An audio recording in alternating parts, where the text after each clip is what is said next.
Hi everyone, I hope you all are doing great. तो आज हम पढ़ेंगे about throughput accounting. So throughput account के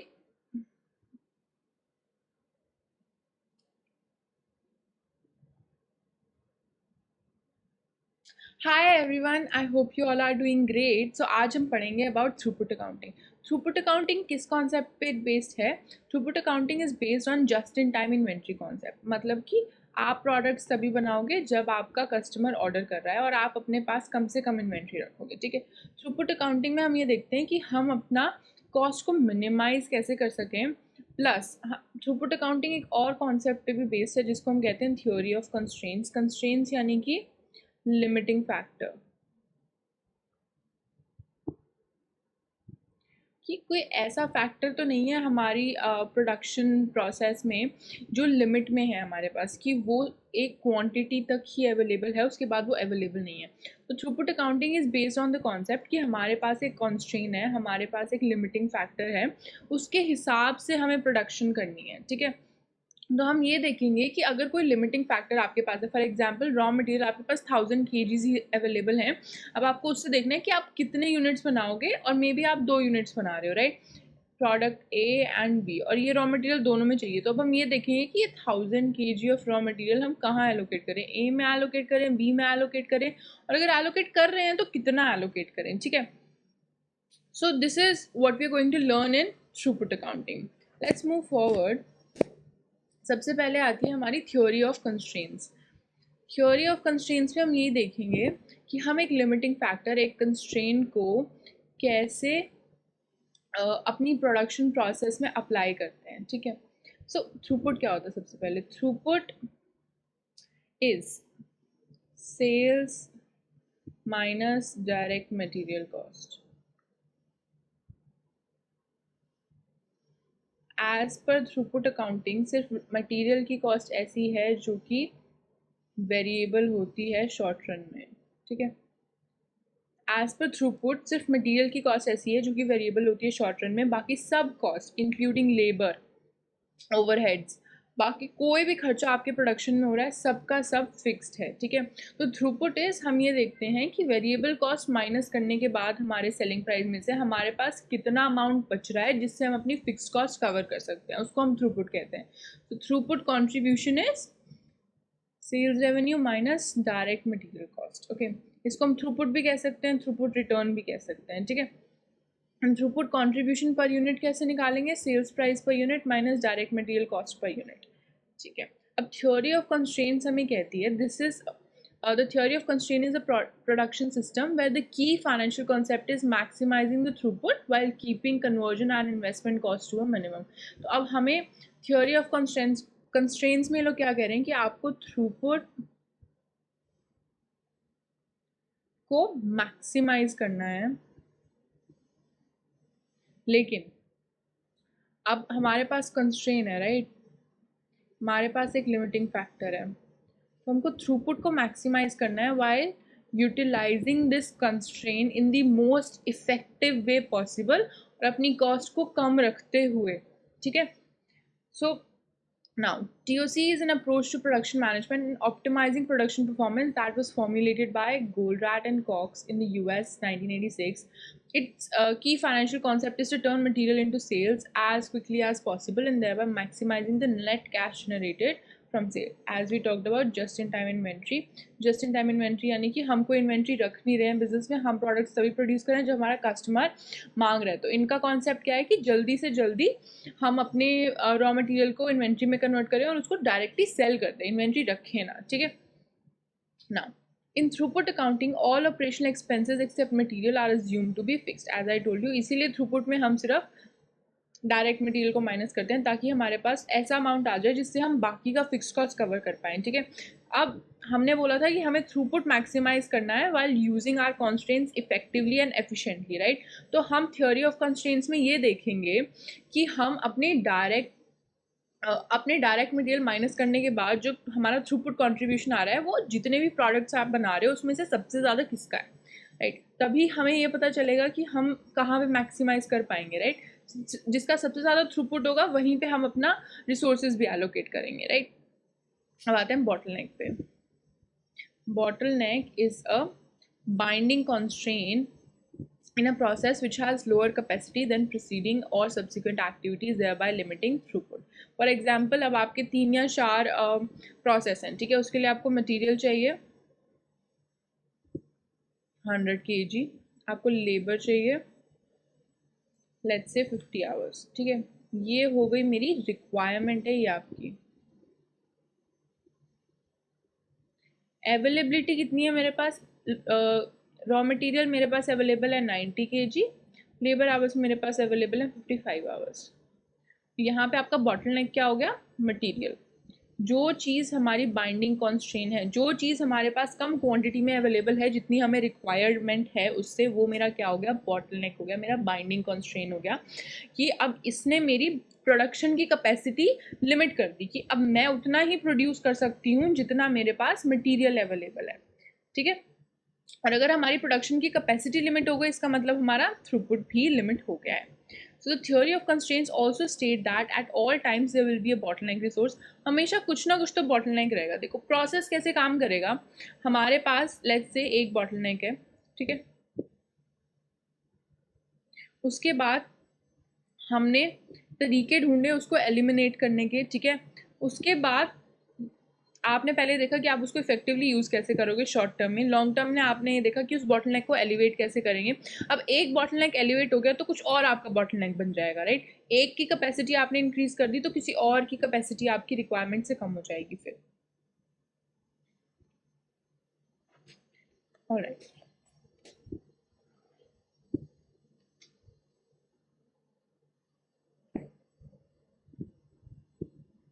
मूविंग फॉरवर्ड, यहाँ पे ये लोग कह रहे हैं जैसे रॉ मटेरियल है, raw material preparation 100 units per hour, components preparation 50 units per hour, final assembly 80 units per hour, फिर हमारी सेल्स हो गई। अब यहाँ पे कंपोनेंट प्रिपरेशन मेरा बॉटलनेक हो गया कि 1 घंटे में जब 50 ही हो सकते हैं तो चाहे आप मटेरियल प्रिपरेशन में 100 निकाल के दो, हम तो कंपोनेंट प्रिपरेशन में 50 कर सकते हैं, तो हमारा बॉटलनेक क्या हो गया, component preparation. So one process will inevitably act as a bottleneck, and this is known as binding constraint. Here the bottleneck is component preparation because it can only deal with 50 units per hour, whereas material preparation and final assembly can handle 100 units per hour each, up to 100 units, right?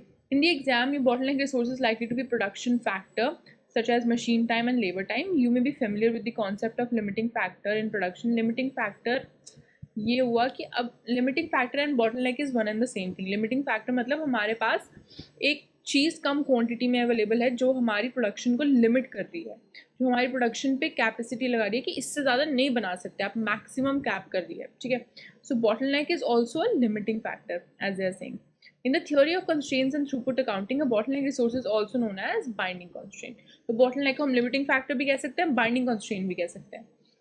Activity 1 पे आते हैं। Company passes its production through forced process and is currently operating at optimal capacity. The following data is available. Process given है हमें 4, loading, washing, drying, labeling. Time per unit given है हमें सबका, machine hours available given है हमें, ठीक है। What is the process of bottleneck, अब हम ये कैसे निकालेंगे, लेट्स सी। हम यहाँ पर देखेंगे, देखो एज पर टाइम अवेलेबल मेरे पास 800 घंटे अवेलेबल हैं for loading, right. 800 into 60 minutes में आ जाएगा मेरे पास, और एक प्रोसेस करने में लगते हैं 3 मिनट, ठीक है। तो यहाँ पर हमने क्या किया, 800 इंटू 60 मिनट्स में आएगा, इसको 3 से डिवाइड करेंगे तो हमें पता चलेगा हम कितनी बार लोडिंग की प्रोसेस को कर सकते हैं, 16,000 टाइम्स, ठीक है। सिमिलरली वॉशिंग के लिए निकालेंगे 1000 इंटू 60 डिवाइडेड बाय 6, तो हम वॉशिंग के प्रोसेस को एक बार में 10,000 टाइम्स कर सकते हैं जितनी हमारे पास अवेलेबिलिटी है उसके हिसाब से। फिर ड्राइंग के लिए 450 इंटू 60 डिवाइडेड बाय 1.5, 18,000। फिर 450 इंटू 60 डिवाइडेड बाय 2, 13,500। तो अब यहाँ पे हमारा बाइंडिंग कॉन्स्ट्रेंट क्या है, इतना प्रोसेस हमारा एक बार में हो सकता है with the time available to us, ठीक है। तो बाइंडिंग कॉन्स्ट्रेंट मेरा वॉशिंग हुआ, क्योंकि वॉशिंग तो एक बार में सिर्फ 10,000 टाइम्स ही हो सकती है, राइट। सबसे कम जो हमारा रिसोर्स अवेलेबल होगा, सबसे कम जहाँ पर हम अपनी एक्टिविटी परफॉर्म कर सकते हैं, वो मेरा बाइंडिंग कॉन्स्ट्रेंट होगा। यहाँ पे चाहे आप 16,000 टाइम लोड्स कर लो, अब वो सेकेंड प्रोसेस में अगर जाएगा वॉशिंग में तो एक साथ सिर्फ 10,000 ही कर पाएगा ना, ठीक है। जितना टाइम अवेलेबल है उसमें सिर्फ 10,000 ही कर पाएगा, चाहे आप यहाँ पे 16 डालो चाहे आप यहाँ पे 14 डालो, राइट, इन लोडिंग। फिर ड्राइंग में वो 18,000 कर सकता है, जब वॉश ही 10,000 हुए हैं तो ड्राइंग 18,000 हम कैसे कर देंगे, ठीक है। Same for labelling as well, क्योंकि ये स्टेप बाय स्टेप प्रोसेस चलेगा। तो अब यहाँ पे मेरा बाइंडिंग कॉन्स्ट्रेंट क्या होगा, लिमिटिंग फैक्टर वॉशिंग एक्टिविटी, तो यहाँ पे आंसर क्या होना चाहिए, washing. Okay,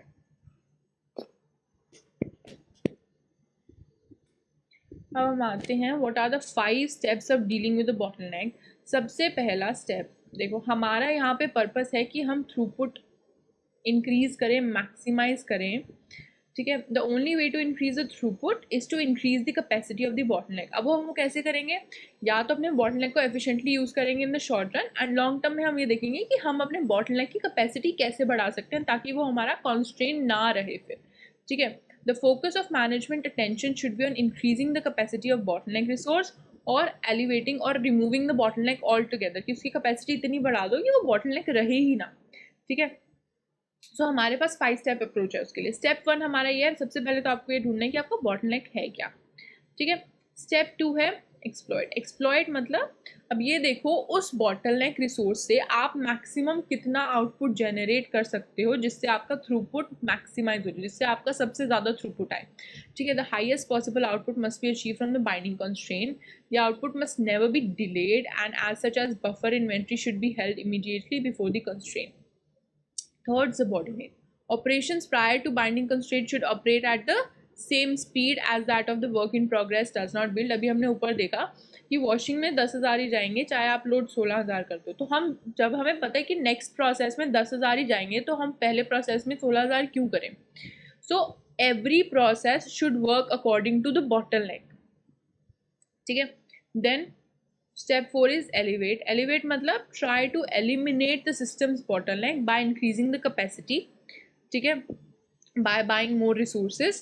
So steps should be taken to increase resources or improve its efficiency, ठीक है। फॉर एग्जाम्पल अब वॉशिंग में आपके सिर्फ 10,000 बार ही आप वॉश कर सकते हो, राइट, तो आप एक दूसरी वॉशिंग मशीन खरीद लो, एक में 10,000 कर सकते हो, दूसरी में भी 10,000 कर सकते हो, तो 20 हो गया ना, मेरा पूरा का पूरा बॉटलनेक ही एलिमिनेट हो गया, राइट। तो दिस इज द प्रोसेस कि या तो आप ये देख सकते हो कि हम उसको ख़त्म कैसे करें और रिसोर्स खरीद के, या फिर आप उसी प्रोसेस की एफिशिएंसी कैसे इंप्रूव करो ताकि उसमें सेम चीज़ में और हो सके, कि एक ही वॉशिंग मशीन में और बार सेम वॉशिंग प्रोसेस हो सके।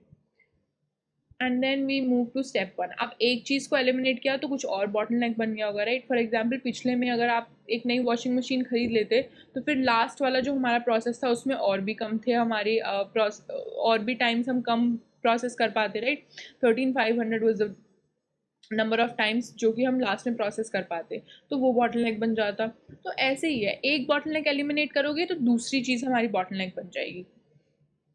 Moving on to production scheduling and the bottleneck resource. अब हम पढ़ेंगे कि हम अपने बॉटलनेक को, ये सेकंड स्टेप, कि हम अपने बॉटलनेक को एक्सप्लॉइट कैसे करते हैं, ठीक है। Now taking the theory of constraints a further stage, since there is a bottleneck, one bottleneck resource, it follows that all the resources in production and elsewhere are not bottlenecks. Since the production and throughput are limited by bottleneck resource, it follows that there will be idle capacity for other resources as well. तो अब देखो हमारे पास एक ही bottleneck resource है, right, बाकी के जो बच गए 3-4 प्रोसेस हमारे, उसमें तो हमारे पास अभी भी खाली मशीन पड़ी होगी या खाली रिसोर्सेज पड़े होंगे जो यूटिलाइज नहीं हो रहे होंगे, क्योंकि हम हमारी प्रोडक्शन तो बॉटलनेक के हिसाब से कर रहे हैं, राइट। तो वो जो आइडल कैपेसिटी में हमारे बाकी के रिसोर्सेज पड़े हैं, idle time for them should be accepted since all the operational cost are fix, क्योंकि हमने बोला था कि हमारी सारी की सारी कॉस्ट फिक्स है। फॉर एग्जाम्पल आपकी मशीन एक बारी में 100 यूनिट्स ही बना सकती है, ठीक है, एंड लेबर के पास आइडल आवर्स पड़े हैं जस्ट बिकॉज मशीन आवर्स मेरा बॉटलनेक है, ठीक है। तो अब लेबर की क्या गलती है इसमें, राइट, मशीन बॉटलनेक है, राइट। तो idol time for the labour should be accepted plus हमने बोला था कि हमारी सिर्फ मटेरियल कॉस्ट है जो वो वेरिएबल है, बाकी सब तो वैसे ही फिक्स्ड कॉस्ट है, राइट।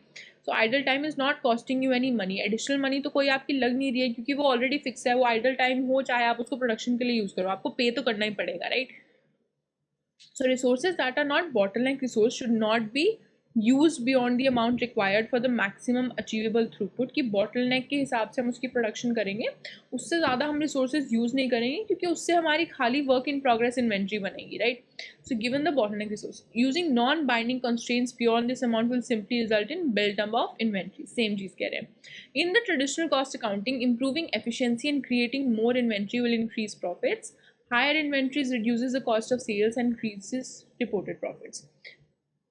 अब हायर इन्वेंट्री में क्या होगा, इन्वेंट्री अगर आपके पास बढ़ जाएगी तो उससे क्या होगा, इवन दो आपके प्रॉफिट्स बढ़ जाएंगे लेकिन आपकी कॉस्ट ऑफ सेल्स कम हो जाएगी एंड रिपोर्टेड प्रॉफिट्स जो है बढ़ जाएंगे, क्योंकि जो क्लोजिंग इन्वेंट्री होती है वो आपके प्रॉफिट में ऐड होती है, और कॉस्ट ऑफ सेल्स में से माइनस होती है।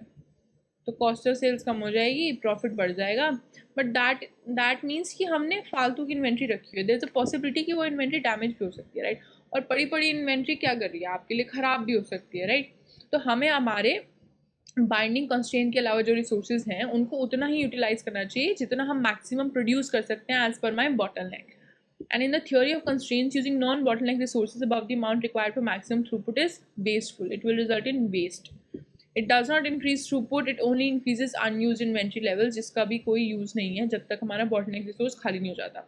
So to avoid the build-up of work in progress, production must be limited to the capacity of bottleneck resource. Same चीज़ कह रहे हैं, but the capacity must be fully utilized as the focus should be to maximize throughput. Now, output through the binding constraint should never be delayed or helped. जो हम binding constraint से output generate कर रहे हैं या binding constraints के हिसाब से आउटपुट जनरेट कर रहे हैं वो कभी डिले नहीं होना चाहिए and it should not be held up also, otherwise जो हमारी सेल है वो लूज हो जाएगी, राइट। हमारे पास इन्वेंट्री नहीं होगी कस्टमर को बेचने के लिए। To avoid this happening, a small buffer inventory, even though हम यहाँ पे just in time inventory management follow कर रहे हैं कि इन्वेंट्री रखना ही नहीं चाहते। Just in time inventory management में क्या होता है कि you keep 0 to little inventory, या तो रखोगे नहीं, आप बहुत कम रखोगे। ये लोग कह रहे हैं कि नहीं रखोगे तो प्रॉब्लम हो जाएगी। Little bit of buffer inventory should be build up so that कि अगर कस्टमर सामान मांगने आए और आपका बॉटलनेक रिसोर्स के हिसाब से, बॉटलनेक कंस्ट्रेंट के हिसाब से आपकी प्रोडक्शन टाइम पे नहीं हो रही है तो एटलीस्ट आपके पास कुछ बफर इन्वेंट्री होनी चाहिए। There is only inventory, this is only inventory that because business should hold with the exception of possibly a very small inventory of finished goods and raw materials, which is consistent with the just-in-time approach. Now, operations in the production line prior to binding constraint should operate at the same speed as the binding constraint. Otherwise, the excess and unwanted work in progress other than buffer inventory will be built up. According to theory of constraints, inventory costs money in terms of storage space and inventory cost, and so inventory is not desirable at all. अब ये लोग कह रहे हैं कि जो हम production line में ऑपरेशंस फॉलो कर रहे हैं वो बाइंडिंग कॉन्स्ट्रेंट्स के लेवल पर ही ऑपरेट होने चाहिए, कि हम उतनी ही प्रोडक्शन करें जितनी हम कर सकते हैं एज पर माई लिमिटिंग फैक्टर, क्योंकि अगर हम एक्सेस में करेंगे तो उससे हमारे पास इन्वेंट्री बनेगी, ठीक है। And as per theory of constraints अगर आपके पास ज़्यादा इन्वेंट्री होगी तो उससे आपकी स्टोरेज स्पेस की कॉस्ट आएगी, ठीक है। वेयर हाउस में कहीं तो इन्वेंट्री को स्टोर करेंगे, राइट, तो उसकी कॉस्ट आएगी। साथ ही साथ इंटरेस्ट अपॉर्चुनिटी कॉस्ट भी आएगी, कि अगर आपका पैसा इन्वेंट्री में स्टक है तो वो पैसा आप कहीं और इन्वेस्ट करके रिटर्न जनरेट कर सकते थे,राइट। तो opportunity cost and storage cost is not desirable at all, इसलिए वो कहते हैं कि हम इन्वेंट्री रखना ही चाहेंगे, जितनी कम हो सके उतनी इन्वेंट्री रखेंगे for finished goods and raw material, ठीक है। अब चलते हैं नेक्स्ट, दिस वाज कि हम अपनी प्रोडक्शन बॉटलनेक रिसोर्स के हिसाब से करेंगे, ठीक है। Now we move on to increasing the throughput and elevating the bottleneck, कि हम बॉटलनेक को एलिवेट कैसे कर सकते हैं। Now the theory of constraints states that the aim should be to maximize total throughput. हमारा एम है कि हम थ्रूपुट कंट्रीब्यूशन को मैक्सिमाइज कर सकें, तो हम वो प्रोडक्ट ज़्यादा बनाएंगे जहाँ पे हमारा थ्रूपुट कंट्रीब्यूशन ज़्यादा है। The only way to increase throughput is to increase the capacity of the bottleneck. In the long run, all the focus of management attention should be on increasing capacity of the bottleneck resource and elevating the bottleneck. Example देखते हैं यहाँ पे, time on machine type X may be bottleneck resource. The only way to increase throughput is to increase the output capacity of machine type X. ways in which this can be done without buying a new type X machine could be, पहला, moving from 5 days a week to working 6, एक दिन या 2 दिन हमने ज़्यादा बढ़ा दी तो obviously हमारी कैपेसिटी जो हम प्रोड्यूस कर सकते हैं हम बढ़ जाएगी. Second, moving from a 12 hour production day to 18 hour और 24 आवर प्रोडक्शन डे, तो भी हमारी कैपेसिटी इंक्रीज हो जाएगी. और carrying out routine maintenance work on the machine outside normal working hours, ताकि रिपेयर अगर ढंग से नहीं हुआ तो मशीन के बंद होने से टाइम वेस्ट ना हो. ठीक है, so that it does not disturb production. जो भी रूटीन मेंटेनेंस है वो आप अपने वर्किंग आवर्स के बाद करो और continuous routine maintenance and repair करो ताकि मशीन ब्रेक डाउन ना हो. So if the capacity of the bottleneck resource is elevated sufficiently, it will eventually cease to be a bottleneck resource. अगर इसकी bottleneck, अगर मशीन टाइप एक्स बॉटलनेक होना बंद हो गया तो ऑब्वियसली फिर कुछ और जो हमारे प्रोडक्शन प्रोसेस में यूज हो रहा है वो बॉटलनेक बन जाएगा, right. So another resource in the system will become the new bottleneck resource now. So the same approach is now use for the new bottleneck. तो हम ये देखेंगे कि अब उसको हम कैसे एलिवेट करें. Maximize throughput given the restriction of this resource and seek to increase total throughput by increasing the capacity of the bottleneck resource. देखो शॉर्ट रन में हमारा पर्पस क्या होता है कि हम अपने bottleneck रिसोर्स को एफिशिएंटली यूज़ करके थ्रूपुट इंक्रीज करें, लेकिन लॉन्ग टर्म में हमारा पर्पस क्या होता है कि हम अपने bottleneck को एलिमिनेट ही कर दें ताकि हमारी जो थ्रूपुट कंट्रीब्यूशन है वो एक लिमिट ना हो, हम उसको इंक्रीज कर सकें bye eliminating the bottleneck resource. अब आते हैं थ्रूपुट अकाउंटिंग. थ्रूपुट अकाउंटिंग में हम ये पढ़ेंगे, this is an approach to production management which aims to maximize throughput. Throughput accounting में हम ये पढ़ेंगे कि अब हम थ्रूपुट को मैक्सिमाइज कैसे करते हैं while also reducing the inventory and operational expenses. ठीक है, तो throughput accounting is an accounting system based on the theory of constraints. It is very similar to marginal costing technique. marginal costing से बहुत similar है ये, क्योंकि marginal costing में क्या होता था, मार्जिनल कॉस्टिंग में हम कंट्रीब्यूशन निकालते थे. मार्जिनल कॉस्टिंग में हम ये अज्यूम करते थे कि हमारी जो भी वेरिएबल कॉस्ट है दैट इज़ इम्पोर्टेंट. ठीक है, that is important in looking at कि हमें कौन सा प्रोडक्ट बनाना चाहिए, किससे प्रॉफिट आ रहा है. कि जब हम ये देखें कि हमें कौन सा प्रोडक्ट ज़्यादा बेनिफिशियल है तो हम प्रॉफिट नहीं देखेंगे, हम कॉन्ट्रीब्यूशन देखेंगे. तो मार्जिनल कॉस्टिंग में हम कॉन्ट्रीब्यूशन निकालते थे.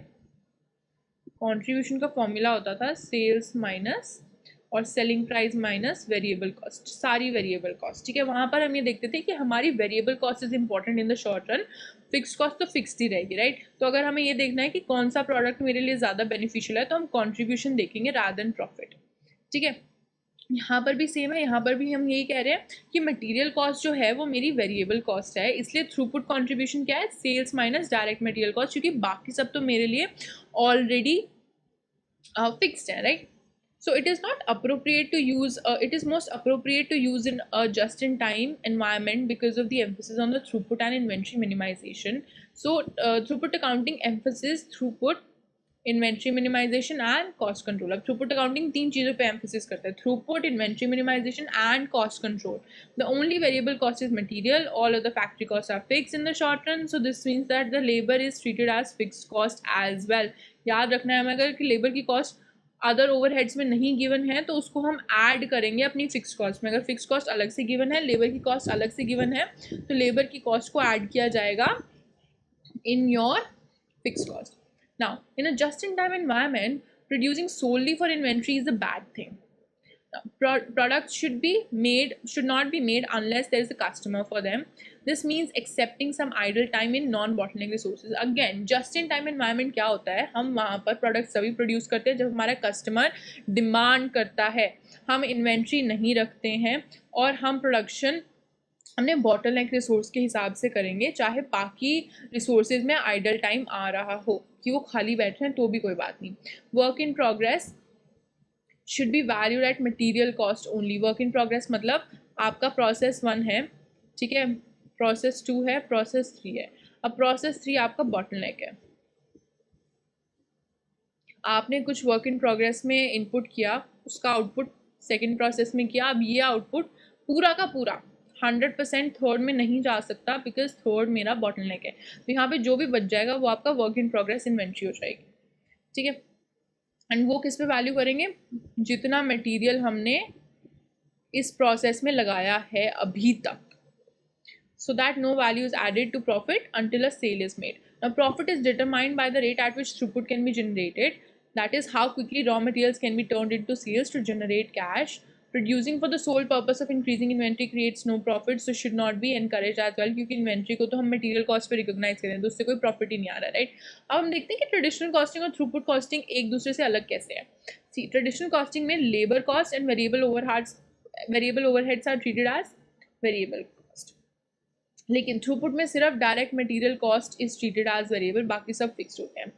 ट्रेडिशनल कॉस्टिंग में inventory is valued at total production cost, लेकिन थ्रूपुट अकाउंटिंग में inventory is only valued at material cost. हम यहाँ पे बार बार देख रहे हैं कि मटेरियल की कॉस्ट पे ज़्यादा एम्फोसिस है थ्रूपुट में, because material cost is a one जो हमारे लिए इंपॉर्टेंट है, जो हमारी वेरिएबल है, जो चेंज होती रहती है प्रोडक्शन के साथ, क्योंकि लेबर को तो आप सेम सैलरी ही पे करोगे, राइट, इररिस्पेक्टिव आप कितना भी प्रोड्यूस करो। ये हम अज्यूम कर रहे हैं थ्रूपुट अकाउंटिंग में। Now, value is added when an item is produced, here value is added when an item is sold. Inventory में वैल्यू ट्रेडिशनल कॉस्टिंग में ऐड तब होती है जब आप एक आइटम प्रोड्यूस कर रहे होते हो। थ्रूपुट कॉस्टिंग में, थ्रूपुट अकाउंटिंग में वैल्यू एक प्रोडक्ट में तब ऐड होती है जब आप उसको बेच रहे होते हो, अदरवाइज वो आपकी कॉस्ट पर ही इंक्लूडेड होगा। नाउ नेक्स्ट, ट्रेडिशनल अकाउंटिंग में product profitability can be determined by deducting the product cost from selling price. Basically selling price minus cost करेंगे तो प्रॉफिट ही आएगा, राइट। लेकिन थ्रूपुट अकाउंटिंग में profitability is determined by the rate at which money is earn, कि कितनी जल्दी आप अपनी रॉ मटेरियल को इन्वेंट्री में कन्वर्ट करके बेच रहे हो कंज्यूमर को, वो आपकी प्रॉफिटेबिलिटी मेजर करता है थ्रूपुट अकाउंटिंग में। अब आते हैं कुछ मेन रेशियोज पे। These are the main ratios for throughput accounting and these are very important for throughput accounting, तो हमें बहुत अच्छे से पढ़नी है ये, ठीक है। So this by elevating the production in a throughput environment, companies can check how a product is performing by comparing the return it delivers with the cost is incurred। अब देखो, हमें अगर ये देखना है कि कोई डिवीजन, कोई पर्टिकुलर प्रोडक्ट कैसे परफॉर्म करे, तो हम क्या करेंगे, हम ये देखेंगे कि वो हमें कितना रिटर्न दे रहा है, ठीक है, बदले में जितना हमने कॉस्ट लगाया था, कि कितनी इन्वेस्टमेंट पे हमें कितना रिटर्न मिल रहा है, राइट। हम इससे कंपेयर कर सकते हैं, तो थ्रूपुट अकाउंटिंग में भी सेम है। सी, थ्रूपुट कॉन्ट्रीब्यूशन हमारा रिटर्न है, ठीक है, फैक्ट्री कॉस्ट आपकी कॉस्ट है। हम ये देख सकते हैं कि हमारी कॉस्ट पे हमें कितना रिटर्न मिल रहा है, उससे हमें पता चलेगा कि एक प्रोडक्ट कितना प्रॉफिटेबल है। अभी हमें डिफरेंट प्रोडक्ट्स के लिए भी देख सकते हैं। फॉर एग्जांपल कैडबरी है, कैडबरी एक टाइप की चॉकलेट तो नहीं बनाती ना, they produce different type of chocolates, right. तो आप हर चॉकलेट का रिटर्न देख सकते हो, राइट, उससे आपको पता चलेगा कि कौन सा टाइप ऑफ चॉकलेट ज़्यादा प्रॉफिटेबल है आपके लिए।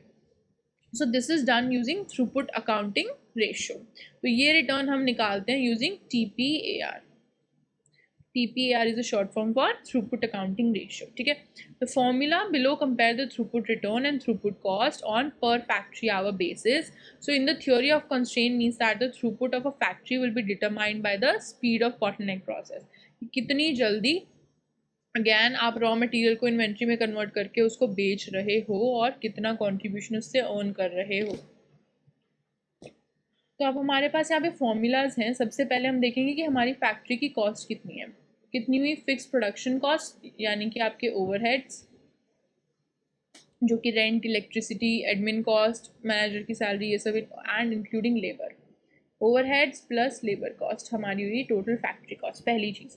फिर हम ये देखेंगे कि एक फैक्ट्री आवर बेसिकली यहाँ पे हमारा बॉटलनेक रिसोर्स है, कि एक बॉटलनेक रिसोर्स पे फॉर एग्जांपल मान लो मशीन आवर्स आपका बॉटलनेक है, ठीक है।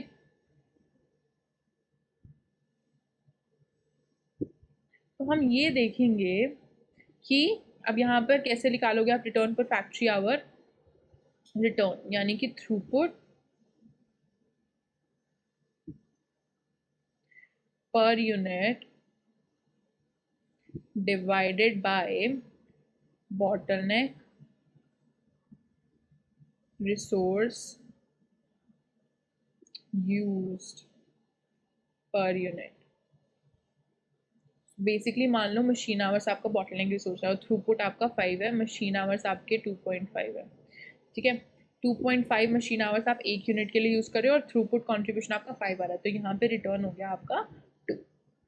कॉस्ट पर फैक्ट्री आवर में क्या करना है, टोटल फैक्ट्री की कॉस्ट लेनी है, डिवाइड करना है बॉटलनेक रिसोर्स से। लेट्स से आपकी कॉस्ट 10 है पर यूनिट।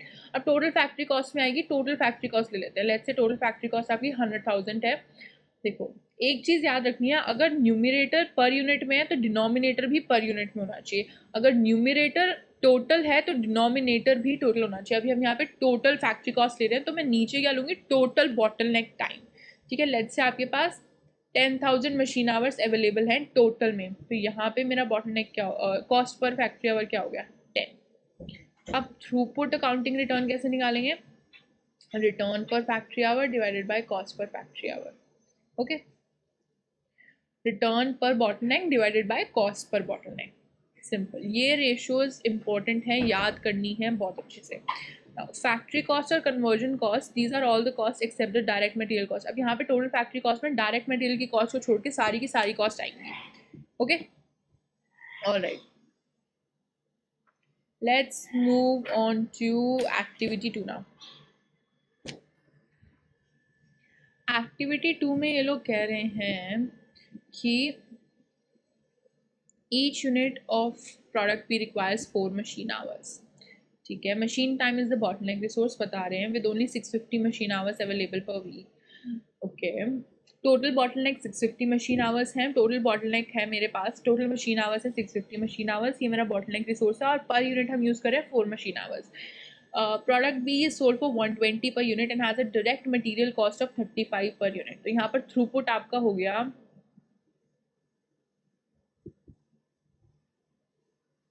120 माइनस 35, ठीक है, 165।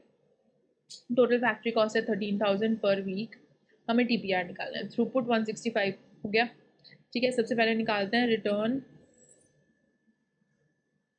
पर बॉटलनेक।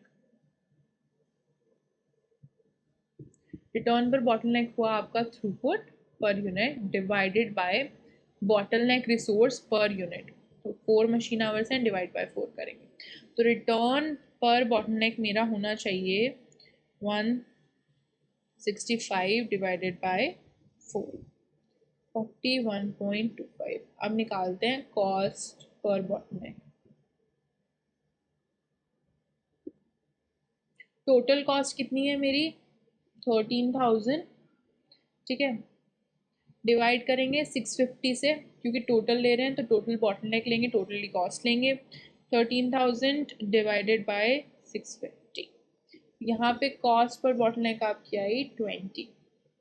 अब आते हैं टीपीआर पे। Throughput accounting ratio is return divided by cost, 41.25 divided by 20, 1.25 divided by 20। मेरा आंसर आना चाहिए यहाँ पे 2 डेसिमल प्लेसेस तक पूछ रहे हैं तो 2.06। ठीक है, ये हो गई आपकी थ्रूपुट अकाउंटिंग रेशियो। अब नेक्स्ट में हमें ये बताना है कि हम इसको इंटरप्रेट कैसे करेंगे, कि अगर मेरा आंसर 2.06 है तो वो कह क्या रहा है, तो what does it mean.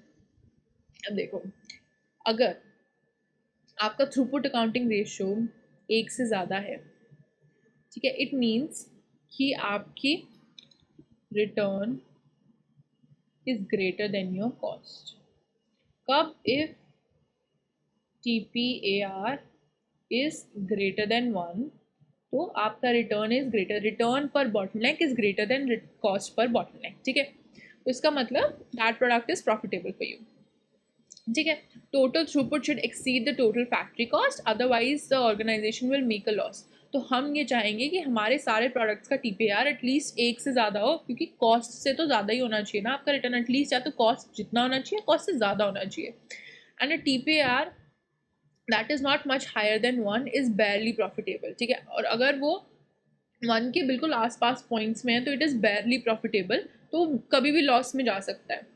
The aim should be to achieve as high a TPAR as possible. Now, TPARs can also be used to assess the relative earning capabilities of different products. अब हम क्या कर सकते हैं, different products का TPAR को compare कर सकते हैं, देख सकते हैं कि कौन सा प्रोडक्ट मेरे लिए ज़्यादा प्रॉफिटेबल है। TPAR बेसिकली आपको एक प्रोडक्ट की प्रॉफिटेबिलिटी के बारे में बताता है, right. So products can be ranked in order of priority for manufacturing. अब जब हम ये देखेंगे कि हम अपना बॉटलनेक रिसोर्स कैसे यूज़ करें, हम उसको अपने TPAR में रैंकिंग दे सकते हैं। जिस प्रोडक्ट का TPAR सबसे ज़्यादा है, इसका मतलब उस प्रोडक्ट का रिटर्न सबसे ज़्यादा है और उसमें सबसे ज़्यादा बॉटलनेक रिसोर्स यूज़ होने चाहिए, उसको सबसे पहले हमें बनाना चाहिए। ठीक है, higher TPRs should be given priority over lower TPRs. Different divisions of a business can also be ranked based on TPARs as well. हम business के divisions को और products को, different products को TPR के basis पर rank कर सकते हैं, as in कहाँ पे bottleneck resource ज़्यादा utilize करने चाहिए और सबसे पहले utilize करने चाहिए। Now, how can a business improve TPR ratio? अब हमने ये देखा कि TPR निकालते कैसे हैं, उसका मतलब क्या होता है, अब हम ये देखेंगे कि हम उसको improve कैसे कर सकते हैं, because this is the question जो exam में आ सकता है। So in an exam question in throughput accounting, you may be asked about ways in which TPR for a product might be increased. So the ratio is increased by either increasing, अब हम दो ही तरीके हैं हमारे पास, देखो TPAR का formula क्या होता है, रिटर्न पर bottleneck divided by cost per bottleneck. या तो आप अपनी कॉस्ट कम कर दो, रिड्यूस द कॉस्ट, और या फिर आप अपना रिटर्न इंक्रीज कर दो। ठीक है, रिटर्न इंक्रीज करने का मतलब है या तो अपनी मटेरियल कॉस्ट कम कर दो या फिर थ्रूपुट, या तो अपनी मटेरियल कॉस्ट कम कर दो या फिर सेलिंग प्राइस बढ़ा दो। ठीक है, इफ़ अगर आपके सेलिंग प्राइस बढ़ाने से आपकी सेल वॉल्यूम पे फ़र्क नहीं पड़ेगा तो सेलिंग प्राइस इंक्रीज कर दो। ठीक है, लेकिन अगर आपके सेलिंग प्राइस बढ़ाने से आपके पास कस्टमर कम आने लग जाएंगे तो सेलिंग प्राइस इंक्रीज करना is not an option, right. तो फिर आपको क्या करना पड़ेगा, मटीरियल कॉस्ट को कम करना पड़ेगा, may be by shifting on to a less costly material, और may be shifting on to the supplier जो आपको कम प्राइस में दे रहा हो, और may be an alternative of this material जो कम पे मिल रहा हो आपको। ठीक है, ना second is reducing the overall cost. अगर आप ओवरऑल कॉस्ट रिड्यूस कर दोगे including labour and other fixed overheads तो भी आपका TPR इंक्रीज हो जाएगा। थर्ड थिंग इज कि आप अपना पर बॉटल, अब आप बॉटलनेक रिसोर्स जो एक यूनिट यूटिलाइज कर रहा है अगर वो कम हो गया तो इसका मतलब ज़्यादा यूनिट्स बना सकते हैं। एग्जाम्पल के साथ देखते हैं। फॉर एग्जाम्पल लेट्स से आपके पास बॉटलनेक रिसोर्स अवेलेबल है 1000 kgs of material. Okay, 1000 kgs of material is the bottleneck जो आपके पास अवेलेबल है। पर यूनिट आप यूज़ कर रहे हो 2 kgs। ओके, तो अब यहाँ पर आप कितनी यूनिट्स प्रोड्यूस कर सकते हो, इससे 500 यूनिट्स प्रोड्यूस हो सकती हैं। अब वहीं पे अगर हम इस बॉटलनेक रिसोर्स को पर यूनिट कम कर दें, ठीक है, 2 की जगह हम 1.5 kg कर दें, तो फिर हम कितनी यूनिट्स प्रोड्यूस कर सकते हैं, 1000 डिवाइडेड बाय 1.5, फिर हम 666 यूनिट्स प्रोड्यूस कर सकते हैं। तो बेसिकली बॉटलनेक की एफिशिएंसी इंप्रूव करने से हमारी क्वांटिटी ऑफ TPR इंक्रीज हो जाएगा। ठीक है, बेसिकली क्या होगा, अगर आपकी बॉटलनेक की क्वांटिटी कम हो जाएगी या एफिशिएंसी इंप्रूव हो जाएगी तो रिटर्न पर बॉटलनेक भी इंक्रीज हो जाएगा। अब यहाँ पर हमने देखा कि यूनिट्स कैसे बढ़ रही है, अब हम ये देखते हैं कि रिटर्न कैसे इंक्रीज होगा। देखो, मान लो पहले आपका थ्रूपुट आ रहा था 10, ओके, 10 को 2 से डिवाइड करेंगे तो रिटर्न पर फैक्ट्री आवर कितना आएगा, 5। ठीक है, अब नया जो मेरा बॉटलनेक पर यूनिट है वो 1.5 है, तो 10 रिटर्न है, 1.5 मेरा बॉटलनेक है, तो इससे रिटर्न पर बॉटलनेक भी आपका इंक्रीज हो जाएगा, राइट। रिटर्न पर बॉटलनेक इंक्रीज होगा तो आपका TPR भी इंक्रीज हो जाएगा 6.6। ठीक है, बेसिकली अब देखते हैं यहाँ पे, देखो सबसे पहले कह रहे हैं increase the selling price of the product, वो हमने ऑलरेडी पढ़ लिया। This will increase the throughput per unit and so will increase the throughput per unit of bottleneck resource. Now the reduce the material cost per unit, क्योंकि इससे क्या होगा, throughput per unit बढ़ेगा and so will the return per factory hour. Reduce the expenditure on operating cost and factory cost, अगर factory cost ही कम हो गई तो इससे हमारा कॉस्ट पर बॉटलनेक कम हो जाएगा। Next is improve efficiency and increase the number of units or products that can be made in each bottleneck hour or using the bottleneck resources. इससे क्या होगा, total throughput per hour increase होगा। The operating cost per hour would be unaffected. Operating cost same रहेगी लेकिन TPAR हमारा total में बढ़ जाएगा क्योंकि हम जितनी units produce कर रहे हैं वो increase हो गई। Units produce जो कर रहे हैं अगर वो increase होगी तो obviously throughput तो बढ़ेगा ही, right? Next, elevate the bottleneck. Bottleneck को एलिमिनेट कर दो so that there are more hours available for bottleneck resource and throughput per unit of bottleneck resource would be unaffected. But since the operating costs are all fixed and there are more bottleneck resource available, the operating cost per bottleneck hour would fall and GPR would increase. Operating cost हमारी कम हो जाएगी क्योंकि same operating cost में हम ज़्यादा units produce कर रहे हैं, राइट? तो ऑपरेटिंग कॉस्ट पर यूनिट तो कम हो जाएगी, राइट? फॉर एग्जांपल पहले आप 10,000 की ऑपरेटिंग कॉस्ट में 1,000 यूनिट्स बना रहे थे, अभी भी आप 10,000 की ऑपरेटिंग कॉस्ट में 1,200 यूनिट्स बना रहे हो, ठीक है? ऑपरेटिंग कॉस्ट तो सेम ही रह रही है ना, आप चाहे जितनी भी यूनिट्स बनाओ, तो पर यूनिट तो कम होगी ही होगी, राइट? अगर ऑपरेटिंग कॉस्ट पर यूनिट कम हो जाएगी तो ऑब्वियसली मेरा रिटर्न बढ़ जाएगा, right? So these are all the ways जिससे आप अपना TPR इम्प्रूव कर सकते हो एक प्रोडक्ट का, एक डिविजन का। Now moving on to activity 3। उससे पहले हम ये देखते हैं कि वो बोल रहे हैं but however there are some adverse consequences from these measures. सबसे पहला है कि increase the sales price, but अगर आपने सेल्स प्राइस इंक्रीज किया तो उससे क्या होगा, डिमांड आपकी कम हो सकती है, हम ऑलरेडी डिस्कस कर चुके हैं, right? Reduce material cost per unit, अगर आपने मटेरियल कॉस्ट रिड्यूस की, मे बी अपना सप्लायर और मटेरियल, अपना मटेरियल ही चेंज कर दिया, ऑल्टरनेटिव मटेरियल यूज़ करो या सप्लायर चेंज कर दिया, तो इससे क्या हो सकता है, क्वालिटी फॉल हो सकती है। साथ ही साथ बल्क डिस्काउंट भी आप लूज़ कर सकते हो अगर आप अपना सप्लायर चेंज कर रहे हो तो, right? Now reducing operating expenses में क्या हो सकता है, क्वालिटी में फॉल और एरर्स माइट इंक्रीज, कि अगर आप अपनी ऑपरेटिंग कॉस्ट कम करना चाह रहे हो तो उससे क्या हो सकता है, मे बी एरर्स ज़्यादा होने लग जाए, राइट? सो हर मेजर के कॉन्सिक्वेंसेज हैं, we also need to take that into. Okay, now let's move on to activity 3। Activity 3 में ये लोग कह रहे हैं M N company manufactures automated industrial trolleys. एक ट्रॉली सेल्स फॉर 2000, तो मेरा सेलिंग प्राइस हो गया $2,000, ठीक है? And the material cost per unit 600, तो मटेरियल कॉस्ट हो गई 600। थ्रूपुट होना चाहिए आपका 1400, राइट, पर यूनिट। यहाँ पे बोल रहे हैं labour and variable overheads are 5,000, 5,500 and 8,000 per week respectively. Fixed production costs are 450,000 per year. ये per week का गिवन है, ये per year का गिवन है. And marketing and administrative costs are 265,000 per year. The trolleys are made in 3 different machines. 3 machine है मेरे पास. एक है machine X, which makes 4 frame panels for each trolley. ठीक है, ओके। द मैक्सिमम आउटपुट जो machine x कर सकती है वो 180 पर फ्रेम पर वीक है, now 180 frames panels per week. Machine X is old and unreliable and it breaks down from time to time. It is estimated that 20 hours of production are lost per month.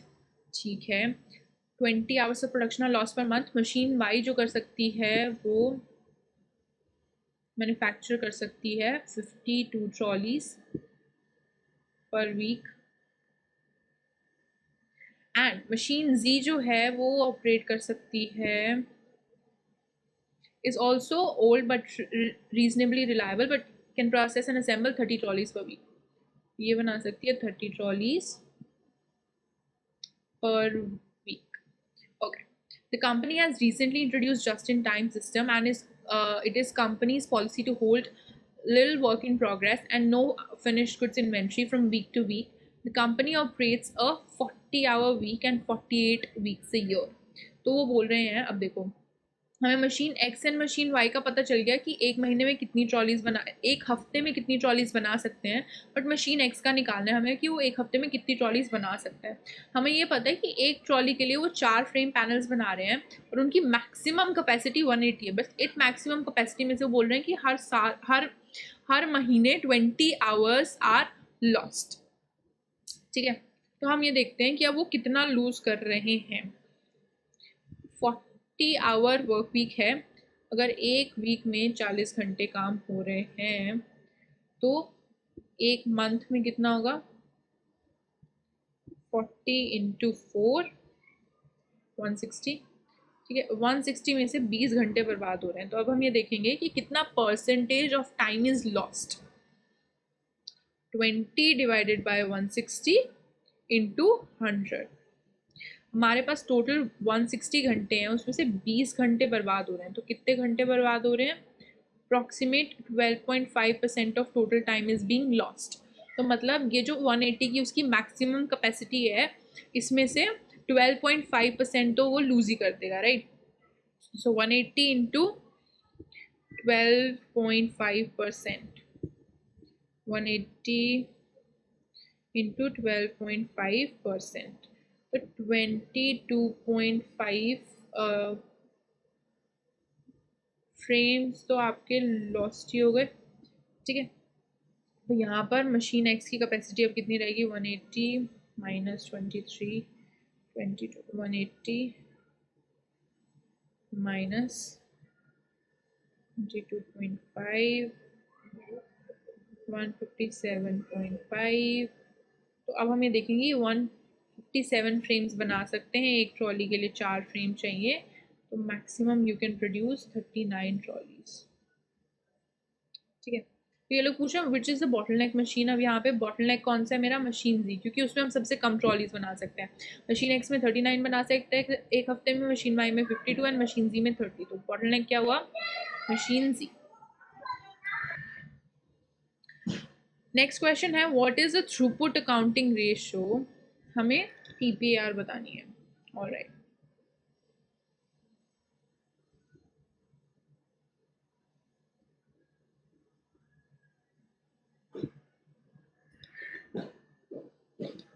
अब हमें throughput accounting ratio बतानी है। Throughput accounting ratio के लिए हमारे पास throughput already available है, right. ये मेरा थ्रूपुट है 1400 पर यूनिट, राइट। थ्रूपुट आपके पास ऑलरेडी अवेलेबल है एज 1400 पर यूनिट। तो थ्रूपुट अवेलेबल हुआ तो रिटर्न पर बॉटलनेक। अब मुझे ये पता है कि मशीन जी आपका बॉटलनेक है, राइट।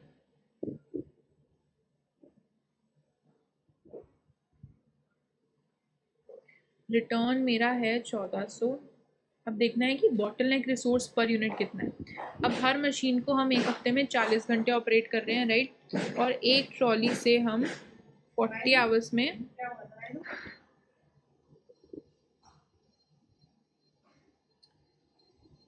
तो हमारा रिटर्न पर बॉटलनेक 1400 आवर्स। तो हमारा रिटर्न पर बॉटलनेक 1400 है। अब हमें ये देखना है, तो हमारा थ्रूपुट तो हमारा थ्रूपुट 1400 है। अब हमें ये देखना है कि हम बॉटलनेक कितना यूज़ कर रहे हैं फॉर 1 ट्रॉली। तो बॉटलनेक मेरा मशीन जी है, इन्होंने बोला कि 40 घंटे पर वीक ऑपरेट कर रही है हर मशीन। 40 आवर्स टोटल मेरे पास अवेलेबल हैं। 40 आवर्स में आप 30 ट्रॉलीज बना रहे हो, राइट। बॉटलनेक पर ट्रॉली कितना हो गया? 40 डिवाइडेड बाय 30, 1.33। तो 1.33 आवर यहाँ पर आपका बॉटलनेक हो गया, ठीक है। रिटर्न पर बॉटलनेक कितना होना चाहिए? 1400 डिवाइडेड बाय 1.33, 1050। रिटर्न पर बॉटलनेक हो गया, ठीक है। अब इसके बाद हम निकालते हैं कॉस्ट पर बॉटलनेक। अब ये चीज़ याद रखनी है कि हम हर चीज़ पर वीक कर रहे हैं, ये भी आपका पर वीक ही है, तो हम कॉस्ट भी पर वीक ही देखेंगे। लेबर की कॉस्ट 5500 है पर वीक, तो टोटल कॉस्ट मेरी हुई 5500 प्लस 8000, ठीक है। प्लस फिक्स प्रोडक्शन कॉस्ट मेरे पास गिवन है 1 साल की, और हम 1 साल में 48 वीक्स ऑपरेट कर रहे हैं। तो पर वीक कितनी हुई? 450,000 डिवाइडेड बाय 48, तो ये हुई 9375 plus selling marketing and administrative cost हुई हमारी 265,000 पर वीक है, डिवाइड बाय करेंगे 48, तो ये हुई आपकी 5520.8। ये हो गई आपकी टोटल कॉस्ट।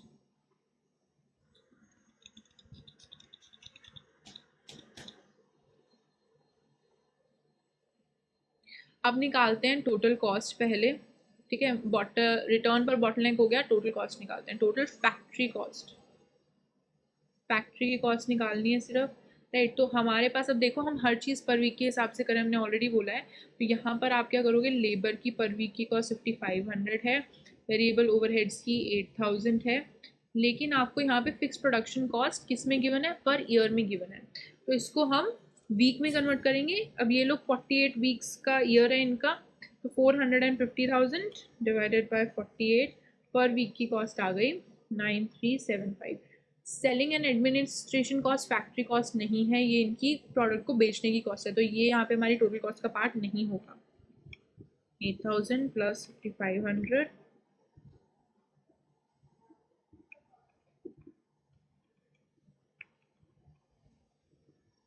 तो टोटल फैक्ट्री कॉस्ट हो गई आपके पास 22875। कॉस्ट पर बॉटलनेक हमारे पास होना चाहिए 22875, ये मेरी टोटल कॉस्ट पर वीक है, divided by total bottleneck available in a week is 40, divide करेंगे 40 से इसको, मेरा आंसर आ रहा है रिटर्न का 571.875। TPAR क्या होगा मेरा, return 1050 divided by 571.875, 1050 divided by, answer यहाँ पे आपका आना चाहिए 1.836। अगर हम इसको 2 डेसिमल प्लेसेस तक करेंगे तो आंसर होना चाहिए 1.84। Now moving on to the next activity. Next activity है हमारे पास एक्टिविटी 4। एक्टिविटी 4 में पूछ रहे हैं, the theory of constraints and throughput accounting which three of the following actions may be used to improve a throughput accounting ratio. Increase the selling price, yes, selling price increase करेंगे तो return पर bottleneck increase हो जाएगा। Decrease the selling price, no, इससे मेरा return कम होगा तो TPR भी कम होगा। बाय चीपर मटेरियल, यस, अगर आप चीपर मटेरियल यूज़ करोगे तो आपका थ्रूपुट बढ़ेगा एंड आपका रिटर्न पर फैक्ट्री आवर बढ़ेगा। Reduce time spent on bottleneck machine, इससे क्या होगी आपकी इम्प्रूव्ड एफिशिएंसी। इम्प्रूव्ड एफिशिएंसी मतलब कि अगर आप हर यूनिट पे बॉटलनेक रिसोर्स जो यूज़ हो रहा है वो कम कर दोगे तो फिर क्या होगा, ज़्यादा यूनिट्स प्रोड्यूस कर पाएंगे। ठीक है, ज़्यादा यूनिट्स प्रोड्यूस कर पाएंगे तो टोटल थ्रूपुट बढ़ जाएगा, तो टोटल रिटर्न बढ़ जाएगा। ठीक है,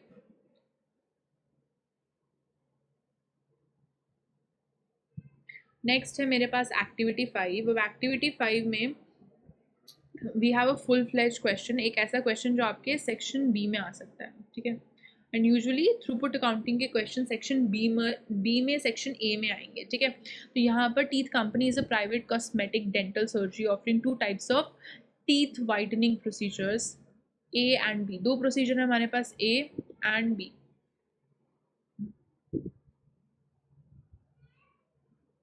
Now, both procedures are carried out by one of the 3 dentists. 3 dentists हैं उनके पास, they have 3 dentists. The surgery also have 2 receptionists and 3 dental nurse. 2 receptionist हैं and 3 dental nurse. Every patient is first seen by the receptionist. सबसे पहला process जो हम perform करते हैं वो करते हैं रिसेप्शनिस्ट के पास जाएगा, who books them in and completes the paper work. Next by the dentist who applies the treatment, and then finally a dental nurse who brings the treatment off. The average length of time spent with each member of the staff is as follows. ठीक है, the surgery is open for 8 hours each day, 8 hours each day for 5 days a week, and it closes for 2 weeks each year. तो total हमारे पास कितने weeks हो गए एक साल में, 50, 52 होते हैं, दो हफ्ते बंद रहेगा तो 50 वीक्स हो गए। Now staff salaries per employee are as follows. Let's see, staff की सैलरी कितनी है हमारे पास, ओके, स्टाफ की सैलरी गिवन है। अब देखते हैं that the cost of the product use for procedure A is 40 and 74 procedure B. Other surgery cost amounted to 200,000 each year. Teeth company charges, अब देखते हैं सेलिंग प्राइस पे आते हैं। Selling price for procedure A is 270, procedure B 365। ठीक है, यहाँ पे material cost is 40 for A, 75 for B throughput. Throughput A का थ्रूपुट होना चाहिए 230, बी का थ्रूपुट होना चाहिए 290। ठीक है, अब इन्होंने बोला था dentist time has correctly been identifies as the bottleneck activity. Dentist का टाइम हमने ऑलरेडी बॉटलनेक आइडेंटिफाई कर लिया है। What is the capacity of bottleneck activity? Bottleneck activity की कैपेसिटी कितनी है? अब देखो, वो 8 घंटे ऑपरेट कर रहे हैं 5 दिन एक हफ्ते में और 50 वीक्स उनके पास है, तो टोटल कितना ऑपरेट कर रहे हैं वो लोग? 8 into 5 into 50, 2000 hours in a year. ठीक है, 2000 घंटे एक डेंटिस्ट के लिए। हमारे पास 3 डेंटिस्ट हैं, तो अगर यहाँ पर हमारे पास 2000 घंटे हैं फॉर एक डेंटिस्ट, हमारे पास 3 डेंटिस्ट हैं, 3 डेंटिस्ट के हिसाब से हमारे पास टोटल 6000 आवर्स होने चाहिए, राइट। अब ट्रीटमेंट ए के लिए एक डेंटिस्ट को 1.25 आवर्स लग रहे हैं, ट्रीटमेंट बी के लिए 2.4 आवर्स लग रहे हैं। अब हमें ये देखना है तो मैक्सिमम कितना बॉटलनेक से हम कितना आउटपुट जनरेट कर सकते हैं। तो 6000 टोटल आवर्स हैं, एक ट्रीटमेंट ए के लिए 1.25 आवर्स लग रहे हैं, तो टोटल जो आप ट्रीटमेंट ए परफॉर्म कर सकते हो अंडर बॉटलनेक रिसोर्स वो हुए 4800। ठीक है, कैसे किया? 6000 divided by 1.25। Similarly treatment B के लिए आप 2.4 आवर्स चाहिए, टोटल आवर्स मेरे पास 4800 हैं, टोटल आवर्स मेरे पास 6000 हैं।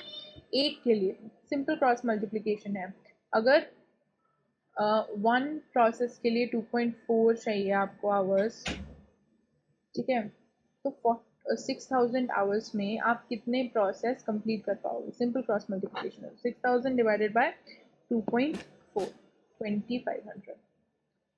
तो आप अपने बॉटलनेक रिसोर्सेज यूज़ करके 4800 ट्रीटमेंट ए परफॉर्म कर सकते हो या फिर 2500 ट्रीटमेंट बी परफॉर्म कर सकते हो। तो हमारे यहाँ पे करेक्ट आंसर क्या है? सी।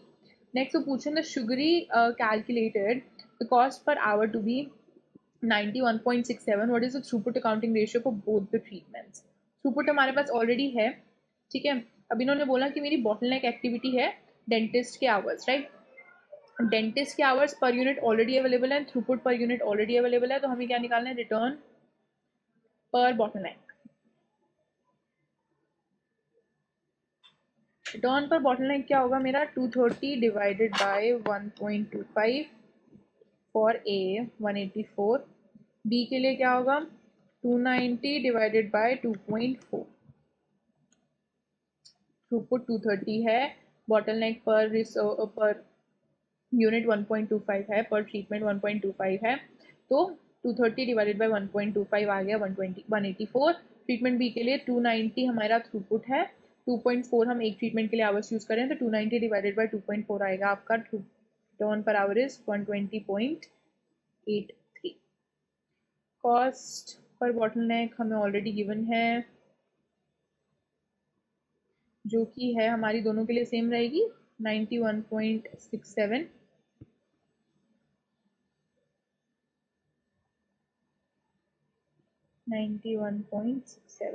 क्योंकि ये total cost divided by total bottleneck किया होगा, राइट। अब देखते हैं 184 टीपीआर कितना आना चाहिए? TPAR is equal to 184 divided by 91.67 and 120.83 divided by 91.67. So 184 divided by 91.67, 2.01, then 120.83 divided by 91.67, 1.32. So 2.01 and 1.32. Alright, 2.01 and 1.32, ए ही हमारा आंसर है। Alright, now let's move on to the next part of the question. Next part में ये लोग हमसे पूछ रहे हैं that which three of the following activities could the surgery use to improve the TPAR? हम TPAR कैसे improve कर सकते हैं? यहाँ पे देखो, पहले कह रहे हैं increase the time spend by bottleneck activity on each treatment. नहीं, अगर टाइम रिड्यूस करेंगे तो हमारा रिटर्न बढ़ेगा, अदरवाइज नहीं बढ़ेगा। If we reduce the time spend by bottleneck, if we reduce the time spend by dentist on each activity, तो उससे मेरा रिटर्न इंप्रूव हो जाएगा, क्योंकि अब डेंटिस्ट और ट्रीटमेंट परफॉर्म कर सकते हैं, राइट। तो उससे क्या होगा? टोटल थ्रूपुट इंक्रीज होगा। तो first is wrong. Identify ways to reduce the material cost for the treatments. Material cost reduce करेंगे तो थ्रूपुट बढ़ेगा, थ्रूपुट बढ़ेगा तो रिटर्न पर बॉटलनेक भी बढ़ेगा। Yes, this is correct. Increase the level of inventory to prevent stock outs. नहीं, हम JIT एनवायरमेंट JIT फॉलो करते हैं यहाँ पे थ्रूपुट अकाउंटिंग में। तो अगर हम इन्वेंट्री रखेंगे तो that is a waste for us, right? ये हमने पढ़ा था। सुनो, एंड इन्वेंट्री हमारा रिटर्न नहीं इंक्रीज करती, inventory is just an additional cost. Now increase the productivity of the receptionist. अगर आप रिसेप्शनिस्ट की प्रोडक्टिविटी, नेक्स्ट क्वेश्चन है हमारे पास, नेक्स्ट क्वेश्चन है हमारे पास, which three of the following activities could surgery use to improve TPAR? पहला, increase the time spend by bottleneck activity on each treatment. अब अगर आप बॉटलनेक एक्टिविटी का टाइम जो हम हर ट्रीटमेंट पे स्पेंड कर रहे हैं वो इंक्रीज हो जाएगा, मतलब डेंटिस्ट जो हर ट्रीटमेंट पे टाइम स्पेंड कर रहे हैं वो इंक्रीज हो जाए, तो इसका मतलब तब और भी कम ट्रीटमेंट्स प्रोड्यूस कर पाएंगे, और भी कम ट्रीटमेंट्स प्रोवाइड कर पाएंगे, राइट? तो कम ट्रीटमेंट्स यानी कि कम थ्रूपुट, राइट? कम थ्रूपुट यानी कि टोटल रिटर्न भी मेरा कम हो जाएगा, तो this is wrong. Next is identify ways to reduce the material cost for the treatments. अगर मटेरियल कॉस्ट कम हो गई तो थ्रूपुट बढ़ेगा, थ्रूपुट बढ़ेगा तो रिटर्न पर बॉटलनेक बढ़ेगा and TPR would improve. Next is increase the level of inventory to prevent stock outs. हम थ्रूपुट अकाउंटिंग में just in time inventory follow करते हैं, right? Just in time inventory में हमने क्या पढ़ा कि इन्वेंट्री को रखना is just a waste for the company, क्योंकि उससे आपका प्रॉफिट नहीं बढ़ता है, वो सिर्फ आपकी कॉस्ट है, ठीक है? प्रॉफिट पे, रिटर्न पे कोई इम्पैक्ट नहीं आएगा। Next, increase the productivity of the receptionist. अगर आपने रिसेप्शनिस्ट की प्रोडक्टिविटी इंक्रीज कर भी ली तो कोई फ़र्क ही नहीं पड़ेगा, कि मेरा बॉटलनेक तो डेंटिस्ट का टाइम है ना। अगर आप डेंटिस्ट के टाइम को इंक्रीज करोगे या डेंटिस्ट की प्रोडक्टिविटी इंक्रीज करोगे तो फ़ायदा भी है, क्योंकि रिसेप्शनिस्ट चाहे कितनी भी प्रोडक्टिविटी इंक्रीज कर ले, उसको काम तो डेंटिस्ट के काम के हिसाब से करना पड़ेगा, राइट? अगर डेंटिस्ट सिर्फ 4000 पेशेंट्स को ट्रीट कर सकता है तो रिसेप्शनिस्ट अगर 6000 पेशेंट्स को ट्रीट करने की या फिर उनको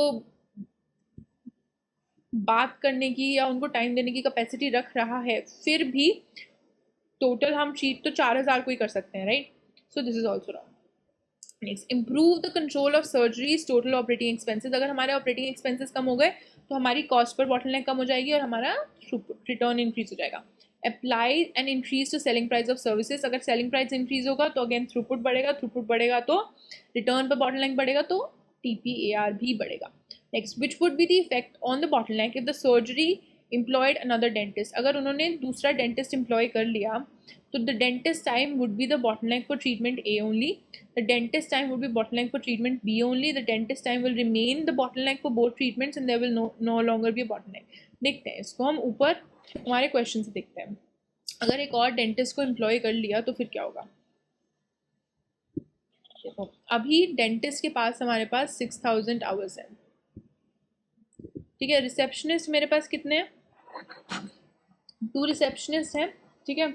हम 2000 घंटे एक 1 पर्सन वर्क कर रहा है, ठीक है?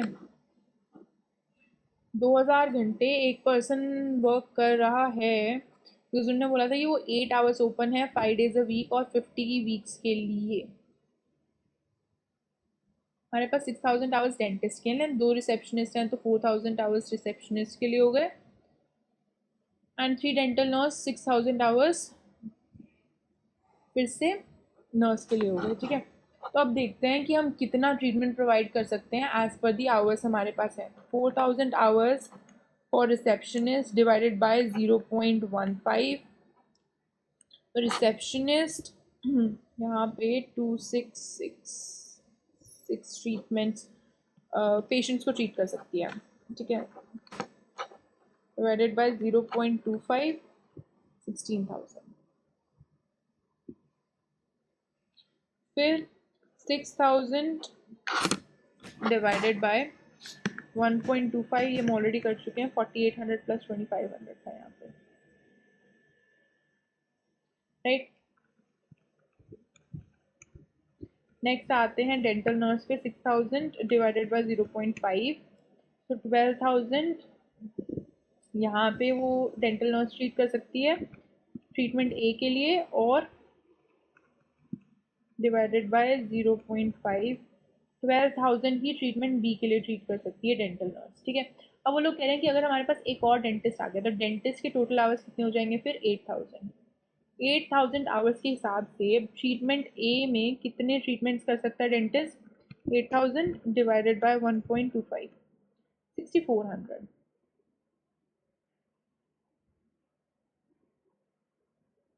एंड ट्रीटमेंट बी में 8,000 divided by 2.4, 3. तो फिर भी मेरा डेंटिस्ट ही मेरा बॉटलनेक है, क्योंकि बाकी सब में अभी भी हमारी कैपेसिटी ज़्यादा है. तो इससे हमें क्या पता चल रहा है कि dentist is still a bottleneck. Dentist time is still a bottleneck. Even आप एक नया डेंटिस्ट हायर कर लो एक. सो द आंसर है would be that dentist will remain bottleneck for both the treatments. Alright, now this is it for the throughput accounting chapter. ठीक है, throughput accounting में हमने पढ़ा कि हम थ्योरी ऑफ कंस्ट्रेंट्स को यूज़ कैसे करते हैं. थ्योरी ऑफ कंस्ट्रेंट्स होती क्या है बेसिकली, हम अपनी रेशोज़ को कैसे यूज़ करते हैं. मोस्ट इंपॉर्टेंट थिंग है कि आपको रेशोज़ को अच्छे से याद करना है. ठीक है, पीएम में बहुत सारे फॉर्मूलाज है हमारे पास, so make a small diary जिसमें आप सारे फॉर्मूलाज एक साथ लिख सको. So that is it for this chapter. Now will move on to the exam kit questions of throughput accounting. Till then, bye bye.